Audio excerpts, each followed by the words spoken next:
लेकिन इस घटना से जुड़ी 10 बड़ी खबरें आइए जल्दी से आपको बता देते हैं। पहली खबर, अभिनेता सैफ अली खान पर घर के अंदर चाकू से हमला हुआ है। बांद्रा में एक पॉश सोसाइटी में उनका घर है और यह हमला वहीं पर हुआ। सैफ की मेट से अनजान शख्स की बहस हो रही थी, यह भी पता चला है। बीच बचाव के दौरान सैफ अली खान पर हमला हुआ, यानी मेट से उस अनजान शख्स की बहस हो रही थी। सैफ अली खान बीच में आते हैं, यह शख्स हमला कर देता है। फिलहाल यह कहानी सामने आ रही है। करीब 2 बजे सैफ पर हमला हुआ, 3:30 बजे अस्पताल लाया गया, उन्हें इलाज शुरू हुआ। सैफ अली खान पर चाकू से 6 वार हुए हैं और 2 घाव काफी गहरे हैं। रवि, बिल्कुल। और देखिए छठी बड़ी खबर इसमें से जुड़ी क्या है। मुंबई के लीलावती अस्पताल में डॉक्टर्स सर्जरी कर रहे हैं, सैफ अली खान को ट्रीट कर रहे हैं। 7वीं खबर है, सैफ के घर के 3 कर्मचारियों को पुलिस ने हिरासत में लिया है और उनसे इस मामले में पूछताछ चल रही है। 8वीं बड़ी खबर इस घटना से जुड़ी हुई, सिक्योरिटी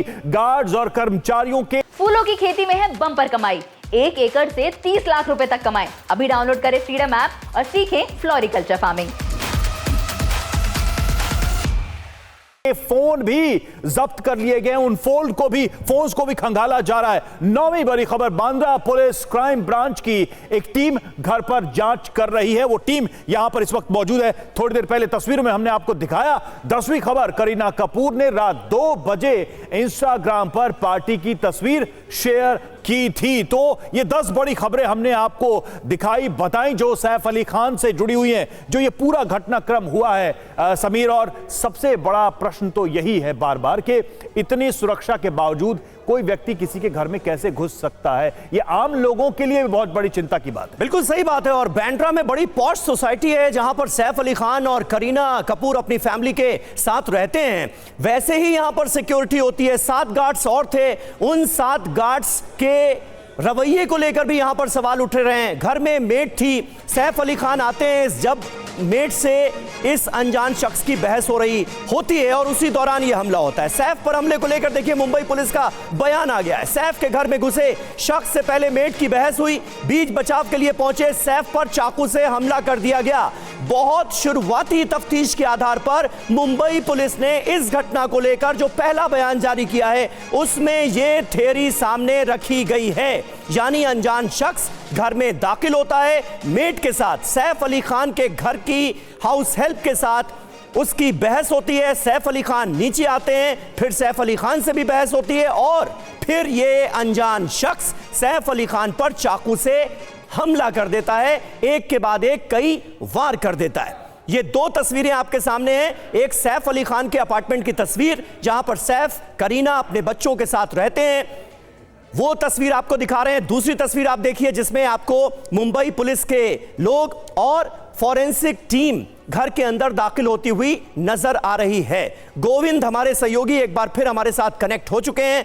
गोविंद, क्या जानकारी मिल पा रही है और इस अपार्टमेंट में आमतौर पर क्या सिक्योरिटी रहती है? सैफ अली खान के घर को सुरक्षित रखने के लिए इस अपार्टमेंट के अलावा भी कुछ गार्ड्स मौजूद हैं या नहीं है? मतलब ओवरऑल सैफ अली खान की सिक्योरिटी थी कैसी?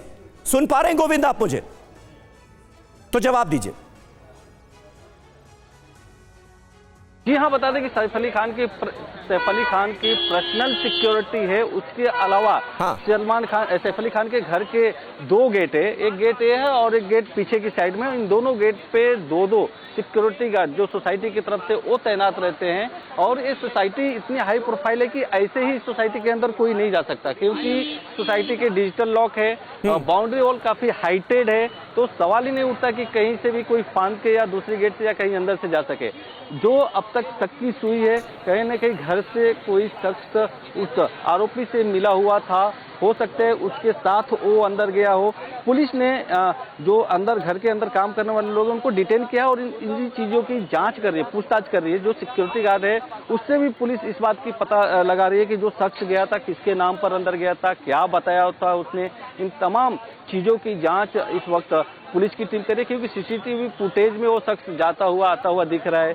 पुलिस ने इनके स्टाफ है सैफ अली खान के, उनके सारे लोगों के फोन को अपने पास जब्त करके रखा है। उनके फोन की जांच कर रही है कि जो सीसीटीवी फुटेज है क्या उस शख्स से इनकी कोई बातचीत हुई थी, उनके साथ इनके कोई फोटोग्राफ थे, इन तमाम एंगल से जांच चली। लेकिन फिलहाल अभी पुलिस खुलकर कुछ नहीं बता रही, लेकिन जहां तक पता चला है कि पुलिस लगभग आरोपी तक पहुंच गई है और बहुत ही जल्दी साफ हो जाएगा कि आरोपी कौन था, आरोपी किस इरादे से आया था, आरोपी का पुलिस के सामने ये बड़ी चुनौती है कि इस पूरे मामले में जो हमला करने वाला शख्स है उसके बारे में पूरी जानकारी जुटाई जाए और कौन कौन लोग इसमें शामिल हो सकते हैं। इन पहलुओं पर पुलिस जांच करी। और देखिए, बीजेपी विधायक राम कदम ने इस हमले पर कहा है कि पुलिस पूरे मामले की छानबीन कर रही है, दोषियों पर उचित कार्रवाई करेगी। कलाकार सैफ अली पर जो हमला हुआ है, पुलिस के द्वारा जो प्राप्त जानकारी मिली है उसके तहत कोई चोरी के मंशा से कोई व्यक्ति उनके घर घुसा और आपसी झड़प में कुछ उन्हें माइनर इंजरीज आई है। पुलिस इस पूरे मामले को खंगालेगी। आरोपी की क्या मंशा थी, क्या वो चोरी के बहाने से आया था या इसके पीछे और कुछ कारण थे, किसी को भी बख्शा नहीं जाएगा। और इस प्रकार की घटनाएं आने वाले भविष्य में न हो, इसकी भी पूरी तरह से पुलिस की जिम्मेदारी है और पुलिस इसका पूरी तरह से ध्यान रखेगी। तो अब ये शख्स चोर था या फिर इसके पीछे कोई साजिश है, इस बात का पता पुलिस लगा रही है। इस अनजान शख्स के बारे में अभी तक कोई जानकारी मिली नहीं है। इस बीच एक और बड़ी खबर आ रही है सैफ पर हुए हमले को लेकर। सैफ अली खान के घर पर काम करने वाली हाउस हेल्प का बयान दर्ज करवाएगी मुंबई पुलिस, ये जानकारी सामने आ रही है। वैसे भी ये कहा गया है कि सैफ के घर पर जो मेड काम करती है उससे इस अनजान शख्स की बहस हुई और उसके बाद सैफ अली खान वहां पर पहुंचे और उस अनजान शख्स ने सैफ अली खान पर हमला कर दिया। अब इस मामले में मेड के बयान जो हैं वो बहुत ज्यादा अहम हो जाते हैं। मुंबई पुलिस को मेड की भूमिका पर शक है, ये सोर्सेस के हवाले से अहम खबर सामने आ रही है और यही वजह है कि सैफ अली खान के घर पर काम करने वाली हाउस हेल्प का बयान मुंबई पुलिस अब दर्ज कराएगी, उससे भी पूछताछ की जा रही है।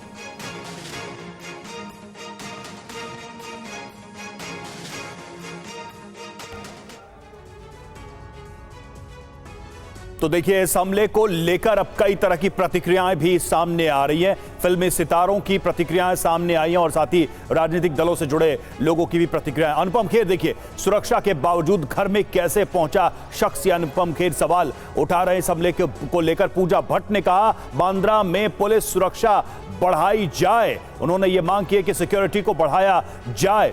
और इसके अलावा देखिए, जूनियर एनटीआर जो कि सैफ अली खान के साथ हाल ही में देवरा फिल्म में थे, सैफ पर हमले से हैरान और दुखी हूं, ये उन्होंने कहा है। तो इस तरीके से प्रियंका चतुर्वेदी का भी बयान आया है। सलमान के बाद अब सैफ पर हमला हुआ है, इसको लेकर भी उन्होंने प्रश्न उठाए हैं। मुंबई पुलिस सुरक्षा देने में नाकाम है, सीधे तौर पर मुंबई पुलिस की सुरक्षा पर सवाल। अरविंद सावंत का बयान, महाराष्ट्र में कानून व्यवस्था खत्म हो गई है, अरविंद सावंत ने ये कहा है। और इसी तरीके से राम कदम का बयान थोड़ी देर पहले हमने आपको सुनाया भी था। उन्होंने कहा कि मामले की जांच जारी है, उचित कार्रवाई होगी, राम कदम ने ये कहा है। राम कदम हमारे साथ इस वक्त खुद जुड़े हुए हैं, सीधे उनसे बात करते हैं। राम कदम जी, एक चीज तो हर तरफ से, एक सवाल हर तरफ से आ रहा है राम कदम जी, कि मुंबई पुलिस सितारों को सुरक्षा देने में नाकामयाब हो रही है बार बार। सलमान खान का मामला आया, बाबा सिद्दीकी, और अब देखिए सैफ अली खान। हेलो राम कदम जी, क्या आवाज मिल रही है आपको?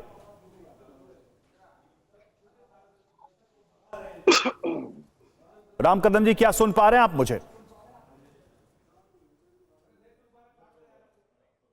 चलिए, राम कदम तक लग रहा है हमारी आवाज नहीं पहुंच पा रही है, उनको दोबारा कनेक्ट करने की कोशिश करेंगे। विक्रम सिंह साहब लेकिन हमारे साथ मौजूद हैं। विक्रम सिंह साहब, सवाल ये उठ रहा है कि भाई बांद्रा जो है, ये यहाँ पर तमाम पॉश सोसाइटीज हैं, पॉश अपार्टमेंट्स हैं, बहुत सारे फिल्मी सितारे यहाँ पर रहते हैं, इसलिए इस इलाके की कम से कम सुरक्षा चाक चौबंद होनी चाहिए।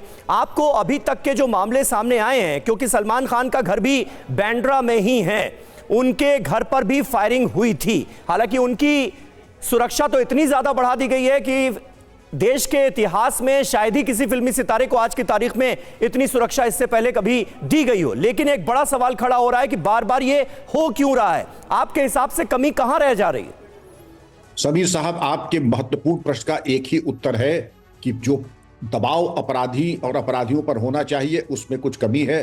अपराध और अपराधियों पर ऐसा वांछित दबाव रखें टेक्नोलॉजी का इस्तेमाल करते हुए, हालांकि टेक्नोलॉजी का इस्तेमाल हो रहा है, लेकिन अब जिसको कहते हैं कि facial recognition software and AI enabled, मैं फिर कह रहा हूं, facial recognition software AI enabled, जिससे कोई भी अनजान व्यक्ति अगर आता है, चाहे वो रिलायंस का के ऊपर जो कुछ वर्ष पहले हमला हुआ था या इस तरीके की बात हो, तुरंत चिन्हित कर ले कि ये अवांछित व्यक्ति है, अननोन व्यक्ति है, और पहले उसकी शिनाख्त हो, तब वो एक कदम आगे बढ़ाए। अब लेकिन मैं समझता हूं मुंबई पुलिस को सही सुराग है, और आपने सही इंगित किया है, उस जो महिला हेल्प है उसका बयान अत्यंत महत्वपूर्ण है और कुंजी है इस पूरे प्रकरण की। किस भाषा में बात की, कैसे बात की, और क्या उसका मंतव्य था, उसका इंडिकेशन एक या दो शब्द भी मिल जाएगा कि उसके दिमाग में चल क्या रहा था।